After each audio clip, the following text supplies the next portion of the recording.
মহামান্য রাষ্ট্রপতি জনাব মোহাম্মদ শাহাবুদ্দিন তার স্বাক্ষরযুক্ত পদত্যাগপত্র আজ 24শে জুলাই 2026 9 শ্রাবণ 1433 তারিখে রোজ শুক্রবার অপরাহ্ন 5টা 1 মিনিটে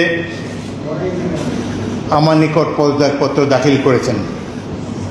ফলশ্রুতিতে সংবিধানের 54 অনুচ্ছেদ অনুযায়ী আমি রাষ্ট্রপতির দায়িত্ব গ্রহণ করেছি। পদত্যাগপত্রটি আমি গ্রহণ করেছি। কেন তিনি পদত্যাগ করেছেন এটি নিশ্চয়ই জানার কৌতূহল আপনাদের মধ্যে রয়েছে। তিনি লিখিতভাবে জানিয়েছেন যে তিনি গুরুতর অসুস্থ, হৃদরোগ, উচ্চ রক্তচাপ, ডায়াবেটিস ও কিডনি জটিলতায় তিনি ভুগছেন। তার হৃদযন্ত্রে বাইপাস সার্জারি হয়েছে।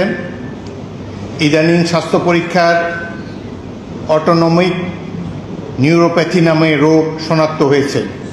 এই রোগের কারণে তিনি মাঝে মাঝে অচেতন হয়ে পড়েন। এসব রোগের প্রাদুর্ভাবে এবং শারীরিক ও মানসিক অসমর্থতার কারণে রাষ্ট্রপতির মতো গুরুত্বপূর্ণ সাংবিধানিক পদের দায়িত্ব পালন করা তার পক্ষে সম্ভব হচ্ছে না। তার দীর্ঘমেয়াদী চিকিৎসার প্রয়োজন।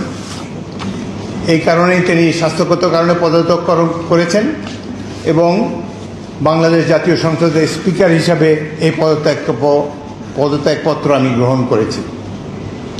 সংবিধানে ইতিমধ্যে আপনারা জানেন যেদিন আমি স্পিকার হিসাবে শপথ নিয়েছি সেই দিনই ভারপ্রাপ্ত রাষ্ট্রপতি হিসাবেও শপথ নিয়েছি যদি প্রয়োজন হয়।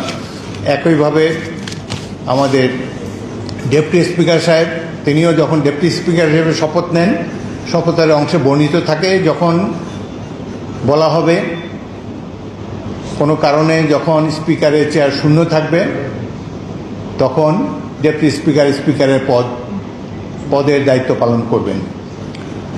সুতরাং আজকে বাংলাদেশের নানা ধরনের কথাবার্তা আমি দুপুরে এসেই শুনছি। দেখা গেল যে এটি প্রকৃত। তিনি শারীরিক অসমর্থের কারণে পদত্যাগ করেছেন।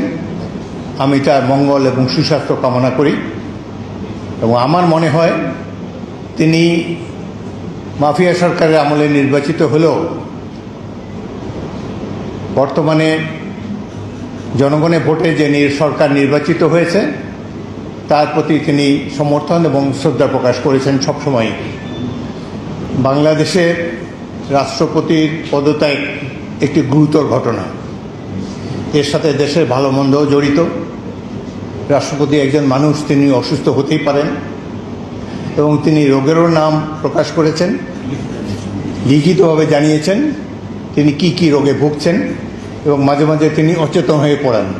এর জন্য ডাক্তারের সার্টিফিকেটের কোনো প্রয়োজন নাই, যিনি যেখানে নিজেই এটি দাবি করেছেন। সুতরাং আমরা আশা করি এই পদত্যাগের ফলে সকল ধোঁয়াশা পরিষ্কার হলো। আমি তার মঙ্গল কামনা করি। আপনাদের সবাইকে ধন্যবাদ।